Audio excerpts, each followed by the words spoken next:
नमस्कार मित्रांनो, राज्यात कृषी क्षेत्रात भांडवली गुंतवणूक वाढवून पायाभूत सुविधा निर्माण करणे, उत्पादन खर्च कमी करणे, उत्पादकता वाढविणे, पिकाचे विविधीकरण करणे, पिकांची मूल्य साखळी बळकट करणे, तसेच हवामान अनुकूल आणि शाश्वत शेतीला प्रोत्साहन देऊन शेतकऱ्यांच्या उत्पन्नात वाढ करणे या उद्देशाने सन 2025-26 पासून कृषी समृद्धी योजना राबविण्यास शासनाने मान्यता दिली आहे।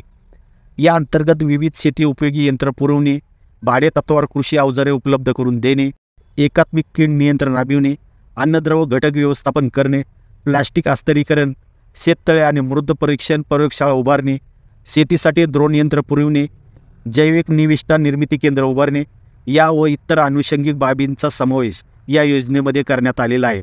आणि याच्या संदर्भातला एक महत्त्वाचा असा GR दिनांक 7 नोव्हेंबर 2025 रोजी निर्गमित करण्यात आलेला आहे।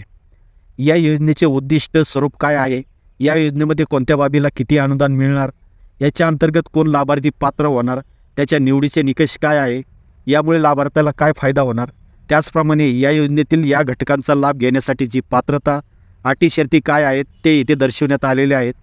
या योजनेतील सर्व घटकांसाठी एकूण किती निधी उपलब्ध करून देण्यात आलेला आहे याबाबतची संपूर्ण विस्तृत सविस्तर अशी माहिती या GR मध्ये देण्यात आलेली आहे। ही माहिती तुम्ही स्क्रीनवर पाहू शकता। या GR मध्ये 21 पानाचा समावेश आहे।